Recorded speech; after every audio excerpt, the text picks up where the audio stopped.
সর্বনাশ হয়ে গেছে গো, সর্বনাশ গেছে গা। এত টাকা খরচ আমার ধানের মধ্যে ধান না পুকায় খাই শেষ করে হালাইছে গো। আল্লাহ গো, আমার উপায় কি? আমার কৃষি মন্ত্রী করলো বিঘাতে বলে 1 মণ, আমার তো এই বিঘাতে 1 মণ ধান হবো না। ও আল্লাহ গো, হাই হাই গো, সর্বনাশ হয়ে গেছে গে। ধান এনে কি করবো আমি? ভাই ভাই কি হয়েছে? ভাই সর্বনাশ হয়ে গেছে গে ভাই। কি আমার খেত পুরা পোকায় খায় শেষ করে হালাইছে। আরে দেখি দেখুন কি অবস্থা। আমার কৃষি মন্ত্রী কইলো বিঘা প্রতি বলে 1 মণ ধান হবো। এই বিঘা প্রতিতে 1 মণ তো আমার 4 ধরা ধান হবো না।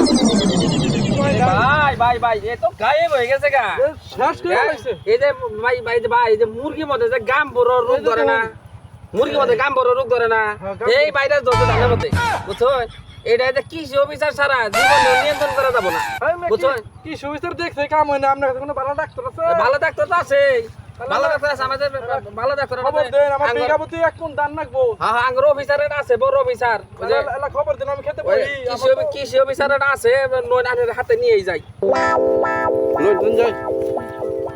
বাইরে আমার খেত গেছি, খেতে বন্ধু বললাম যে কৃষি মন্ত্রী গুলো বিঘা প্রতি 1 মণ ধান হবো, 4 ধরা ধান হইতেছে না, পোকায় খায় সব বাঁশ করে লাগছে। আরে একজন মাসে কইলো না যে মুরগির মধ্যে যে গাম বড় রোগ আহে না, এটা বলে ধানের মধ্যে আইছে, ধান তো পূজা শেষ। এখন ধান না দিলে তো বলতে পারতেছি না, এটা বিভিন্ন প্রকার ব্যাকটেরিয়া ধানের ভিতরে ঢুকতেছে, 3টা রোগে আক্রান্ত ধানগুলো নষ্ট হয়ে যেতেছে।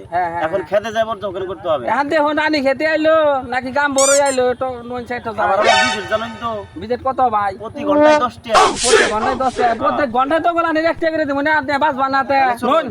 চলেন যাই। সব ডাক্তার সাহেব, এই যে এটাই খেত, একটু দেখেন তো। খেতে জ্বর আইলো নাহি? ক্ষেত্রে তো ফুল জ্বর আই পড়ছে, 106 ডিগ্রি জ্বর, পুরা জ্বর ক্ষেতের ভিতরে। ডাক্তার আপনি রে, না, ধান কিভাবে ঠিক আছে এটা? ধান বিঘা পুরো প্রতি আপনি পুরা করে গেছে একটা খেতে নামনে। আমি আপনার বিঘা প্রতি 1 টাকা দিব, আমার জানি বিঘা এই প্রতি যে 1 দেখো, মণ ধান হয়। এই যে জ্বরের চুড়ে যে তাপমাত্রা হইছে, রানী পোকা ধরে গেছে গা। আনি বুকা হ্যাঁ। এই যে হেজন মানে যে নিচে খাইয়া দিছে, হ্যাঁ এটা আর্জেন্ট ভাবে যদি খেতে বাঁচাবার চান, হ্যাঁ তাহলে প্যারাসিটামল আর হলো আপনার ওই সার্জেল 4D হ্যাঁ সার্জন, আর হলো লেনোভো এক্সআর হ্যাঁ আর হচ্ছে ওই যে গ্যাস্ট্রিকের বড়িটা, ওই যে পাউডার বড়ি যেটা। সার্জেল, হ্যাঁ। সার্জেল।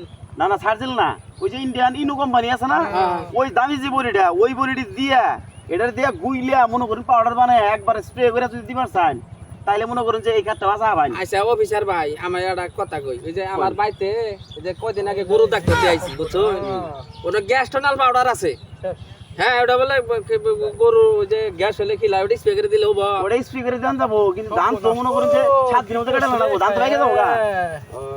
ওটা পাউডারের যে জোর, তাহলে- বুঝছো? হ্যাঁ, তাহলে ধান শুধু তো উড়ে লাবো। তাহলে আমি এই পাউডার কিনে নিয়ে আমি দিলা কইলাম না, আমার চেম্বার আছে, টিয়া নিয়ে তো সমস্যা নাই। হ্যাঁ, হ্যাঁ। তাহলে পাউডার আমি আনি দিতেছি, লাগাই আচ্ছা দিন আচ্ছা, তাহলে আজকে। তাই স্প্রে করে দাও তুমি, ডাক্তার তাড়াতাড়ি ভাই, স্প্রে করে দাও। তা আপনি মান দেন গো, এই যে অন্য মাথা মধ্যে এই যে কিছু ধানের 3টা লক্ষণ দেখা যাচ্ছে, এটা টাপ নেল দিলে মোটামুটি কাজ হবে, তারপরে এটা 3টার সাথে 4টা ভাঙছে, এই ধানের আপনি সহ দিয়ে দিন আমি। ওই যে না মানে ব্যথা আছে গো ধানে। রানী ব্যথা এটা রানী ব্যথা। কি বিঘাতে 1 মণ নেওয়ার সম্ভাবনা আছে? এক মণ আমার যে ওষুধ আমি মেডিসিন গুলা বলছি আপনার, এটা যদি আপনি সঠিকভাবে প্রয়োগ করতে পারেন, এটা বিঘাতে 3 মণ ধান অবশ্যই হবে। আমি মনে আমার করেন যে 3 মণ লাগবো না, আমার কৃষি মন্ত্রী 1 মণ কইছে, আমার 1 মণ হলেই চলবে। হ্যাঁ হ্যাঁ 3 মণের উপরে যাও বই নাকি মাইছে দিয়ে দিবা। আপনার দিয়ে দিমু। আচ্ছা ঠিক আছে, আমি তাহলে আমার চেম্বারে আহুন, তাহলে ওষুধ দিয়ে দিই।